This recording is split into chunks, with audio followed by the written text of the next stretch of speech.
असताना प्रत्येकाने वेगवेगळे मुद्दे घेतले। या ठिकाणी सूर्यकांतजींनी सांगितलं की सेना भाजपच्या युतीच्या सरकारने कोणत्या कोणत्या योजना आणल्या, त्या शेतकऱ्यांच्या हिताच्या कशा आहेत, त्याचप्रमाणे आमच्या माता भगिनींसाठी असणारी उज्ज्वल योजना देखील त्यांनी या ठिकाणी मांडणी केली। या ठिकाणी प्रत्येकाने सांगितलं, दीपेश भाईंनी पण सांगितलं की नगरपालिकेचा उद्धार करत असताना नगरपालिका ही शिवभूमीत आहे आणि याचं अनन्य असं महत्त्व आहे। त्याच्यामध्ये काम करत असताना गेली 10 वर्ष त्या ठिकाणी संघर्ष करून आपण चांगल्या पद्धतीचं काम करून आज त्या ठिकाणी आपण 1 नंबरचं बक्षीस या महाराष्ट्र राज्यात मिळवलं। हे सगळं करत असताना याच्या पाठीमागे सगळ्यात महत्त्वाचं म्हणजे शिवाजीदादा आढळराव पाटील यांचं सगळ्यात मोठं योगदान आहे। आणि मी असं म्हणेल की जे दादांना प्रश्न विचारतायत त्यांच्याबद्दल तुम्ही विचार करायचं कारण नाहीये, कारण इथून मागचे उमेदवार जे उभे राहिले 15 वर्षात, तर तुम्ही विचार करा की त्यांचं अवलोकन केलं तर ते कुठे निवडून आल्यानंतर कुठे गायब झाले, कुठे कोमात गेले, जे आज परत बाहेर येत आहेत। या ठिकाणी आपण जर मागच्या इतिहासामध्ये गेलात तर तुमच्या लक्षात येईल की जो उमेदवार उभा राहिला, जो पडला, तो पुन्हा कधी काय मतदारसंघात आला नाही। जर त्यांना उमेदवार निवडून येण्यासाठी काम करायचं असतं तर निश्चितपणाने त्यांनी त्या उमेदवाराने ती तग धरली असती। जसं 2 वेळा मी पराजय पचवला पण मी काही घरात बसली नाही, दुसऱ्या दिवशी कामाला लागली, ही अशी जर एक महिला करू शकते तर हे पुरुष होते। यांनी बांगड्या भरून घरात बसायची गरज नव्हती, यांनी सुद्धा समाजामध्ये आपलं नाणं खणखणीत आहे हे वाजवून दाखवायला पाहिजे होतं, म्हणजे जनतेने तुम्हाला स्वीकारलं असतं। परंतु तुम्ही तसं केलं नाही।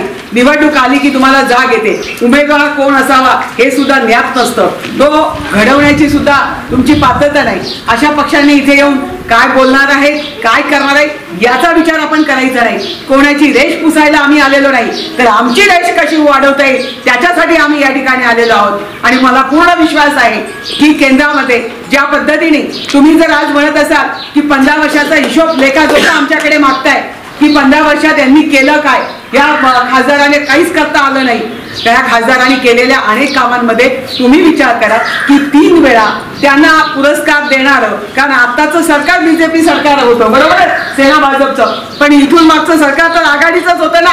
मग त्या सरकारने त्यांना खऱ्या अर्थाने जो पुरस्कार दिला की तो एक चांगला सांसद आहे, त्याने चांगलं कामगिरी केलेली आहे आणि म्हणून त्यांचा पुरस्कार देऊन तुम्ही त्यांचा सन्मान केलात। मग त्यांनी काम केलं नसतं, त्यांनी प्रश्न विचारले नसते, तो सन्मान त्यांना मिळालाच नसता। ही गोष्ट का विसरताय, कारण ते देणारं तुमचंच सरकार होतं। मग तुमच्या सरकारने नेमकं ती दिलेले जे त्यांना जो मान दिला, जो सन्मान दिला, जे पारितोषिक दिलं चांगल्या कामाबद्दल, ते खोटं होतं का? आज आमचं सरकार आहे, परंतु त्यांना प्रश्न विचारण्याची गरज आता खऱ्या अर्थाने सर्वसामान्य नागरिकाची आहे, आमच्या तरुणाईची आहे। आमच्या तरुणाला देखील कळतं, शाळेत जाणाऱ्या विद्यार्थ्याला देखील विचारलं तर कळतं की शिवाजीदादा आढळराव पाटील म्हणजे काय। त्यांना सांगायची गरज पडत नाही, त्यांना ओळख दाखवायची गरज पडत नाही। आणि म्हणून या ठिकाणी जो माणूस प्रत्येकाच्या मनामनात आहे, प्रत्येकाच्या घराघरात आहे, अशा माणसाला निवडून देत असताना आपल्याला उद्याचं स्वप्न साकार करायचं आहे। मला तुम्हाला सगळ्यांना एवढंच सांगायचं आहे की या देशाचा नेतृत्व कसा असावा। नानांनी सांगितलं की होय आम्ही आमचं नेतृत्व सांगतोय की सेना भाजप महायुतीचा उमेदवार या ठिकाणी मोदी सरकार, मोदी साहेब आहेत आणि मोदी सारखं नेतृत्व करणारा पंतप्रधान या देशाचा होता, म्हणून पाकिस्तानने ज्यावेळेला हल्ला केला आणि आपले सगळे काही जवान त्या ठिकाणी दहशती झाले, त्यावेळेला त्या ठिकाणी पाकिस्तानमध्ये घुसून आपला झेंडा रवणारा एकमेव पंतप्रधान ठरले ते मोदी ठरले। आणि त्या मोदी सरकारला आजच्या काळाची गरज आहे। आज खऱ्या अर्थाने आपल्या हिंदुस्थानाला, आपल्या भारताला कोणाची गरज असेल तर मोदी सरकारची गरज आहे, मोदींच्या खऱ्या अर्थाने नेतृत्वाची गरज आहे। यांच्याकडे तर अजूनपर्यंत पंतप्रधान कोण, मग पप्पूला पंतप्रधान करायचं का, ही चर्चा आहे। आणि मग अशा परिस्थितीमध्ये आपण सर्व शेतकऱ्यांनी देखील जागं झालं पाहिजे आणि जागं होऊन पेटून आपण मतदानाला उतरलं पाहिजे। 29 तारखेला मतदान आहे आणि मतदान ते शिवसेना बाणालाच तुम्ही करणार, धनुष्य बाणालाच करणार, मोदी सरकारलाच करणार, कारण या देशाचं रक्षण जो करू शकतो, या देशाचं रक्षण करण्याची क्षमता ज्याच्यामध्ये आहे असं नेतृत्वाला सलाम करण्यासाठी आपल्याला मिळालेली संधी आपण गमावू नका. नेतृत्व हवंय. तुमच्या ताईला तुम्ही पाहिलं 20 वर्ष महिला म्हणून काम करते या जुन्नर तालुक्यामध्ये. या शिवसेना पक्षाला बळ देत असताना मी कधी कुठल्या गोष्टीचा विचार केला नाही.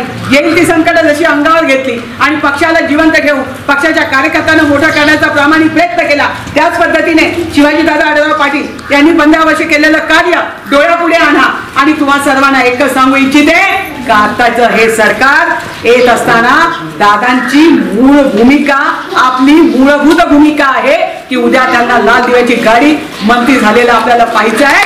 आजची वारी मोदी सरकार, आजचा धनुष्यबाण आणि खासदार शिवाजीदादा आढळराव पाटील यांच्यासाठी आपण सर्वांनी 29 तारखेला मतदान करायचंय. भरभरून मताच्या पेट्या भरल्या पाहिजेत आणि आपल्याला उच्चांक गाठायचा आहे. कारण उच्चांक गाठला तर वर दखल घेतली जाईल आणि योग्य शिलेदाराला जे खऱ्या अर्थाने मिळायला पाहिजे ती संधी मिळणार आहे. ती संधी गमावू नका.